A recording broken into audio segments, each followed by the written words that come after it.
এত সুন্দর একটা নাটক আমরা এবার চলে যাব যাকে নিয়ে সব এই আলোচনা, যত প্রশংসা। বান্না ভাই তো ডেফিনেটলি, বাট বান্না ভাইয়ের কল কাঠিতে যে এই সুন্দর কাজটা ডেলিভার দিয়েছে নানা দেন ফারহান ভাই। ফারহান ভাই কি অবস্থা বলেন? আপনাকে তো পাওয়াই যায় না ক্যামেরার বাইরে, শুটিং এর বাইরে। আমরা এই যে এই পাওয়া গেল, সোনার হরিণকে পাওয়া গেল। তো এই সোনার হরিণ বলেন কেমন লাগলো আক্ষেপের পরে? ডেফিনেটলি ভালো লাগছে। আক্ষেপের যে রেসপন্সটা ছিল, এই রেসপন্সটা আসলে আমার মনে হয় যে আমার বান্না ভাই প্লাস আমাদের খালেদ ভাই সবারই যতটুকু আমাদের কষ্ট ছিল বা হোমওয়ার্ক ছিল বা ডেডিকেশন ছিল অন সেট, সবকিছুই মনে হয় সার্থক হয়েছে জাস্ট বিকজ অফ দ্য দর্শকের একটা ফিডব্যাকের জন্য। সো ভালো লাগছে, ডেফিনেটলি ভালো লাগছে। তো এই হোমওয়ার্ক গুলো কিভাবে, যে বান্না ভাই যেমন বললেন যে 1.5 বছর ধরে একটা প্রিপারেশনের মধ্যে দিয়ে যাওয়া, তো হোমওয়ার্ক গুলো কিভাবে কতটুকু কি করা হয়েছে আসলে? যেটা হয়েছে, আমি যখন আমাকে ভাই আসলে কনসেপ্টটা শেয়ার করেছিল, প্রথমে ফুল স্টোরি শেয়ার করা হয় না, কনসেপ্টটা শেয়ার করা হয়েছিল, তখন আমি একটু ওয়ার্কআউট করতাম। সো আমার বডি ফিটনেসটা একটু ডিফারেন্ট ছিল আর কি। সো মনে হয়েছে যে আমি আসলে এই লুক নিয়ে এরকম একটা ক্যারেক্টার প্লে করতে পারবো না। ওকে, যতই আমরা শার্ট পরি, ঢোলা শার্ট পরি বা কোনো না কোনো ভাবে আসলে এটা ওপেন আপ হয় যে আসলে এটা ওয়ার্কআউট করা একটা বডি। সো সেই জায়গার দিক থেকে আমার কাছে মনে হয়েছে একটু বডিলি চেঞ্জ দরকার। সেকেন্ড থিং হচ্ছে, আমি আর বান্না ভাই শুরু থেকে একটা ডিসিশনে ছিলাম যে যদি এই ক্যারেক্টার মানুষ আমাকে চিনতে পারে তাহলে আমি এই কাজটা আসলে করার, এই ক্যারেক্টারটা প্লে করার আমার জন্য আসলে মনে হয় না যে ঠিক হবে।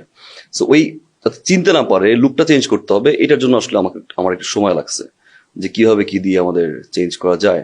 সো প্রস্থেটিক মেকআপ আর্টিস্টের সংখ্যা বাংলাদেশে আমার কাছে মনে হয় যে খুবই কম, এবং ফিকশনের দিক থেকে আমাদের মেকআপের সাপোর্টটা আসলে যতটুকু পাওয়ার দরকার ততটুকু সামটাইমস আমরা পাই না।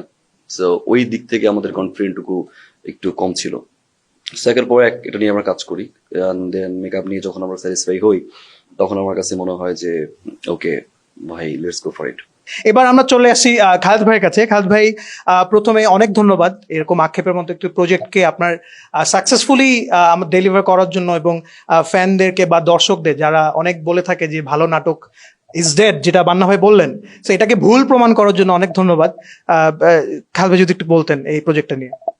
আমরা লক্ষ্য করেছি সেটা হলো যে সবাই নায়করা ফারহানের চরিত্রে ফারহানকে অভিনয় করায়।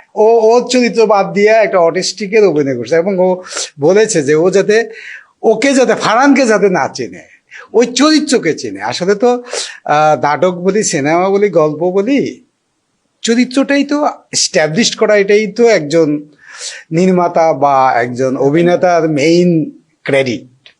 সেই জায়গা থেকে ওদের টিম 100% সাকসেসফুল, এবং আমি ওদের সবাইকে অনেক অভিনন্দন জানাই। আক্ষেপ দেখার পরে কেমন লেগেছিল ভাইয়া? ভাই আমার চোখের পানি চলে আসছে সত্যি। কারণ হচ্ছে যে আমার একটা অটিস্টিক, এর আগে আমার একটা এক্সপিরিয়েন্স ছিল ছোট থাকতে। আমি দেখে না, আমি মনে হয়েছে যেন আমি ওই সময় ফিরে গেছি।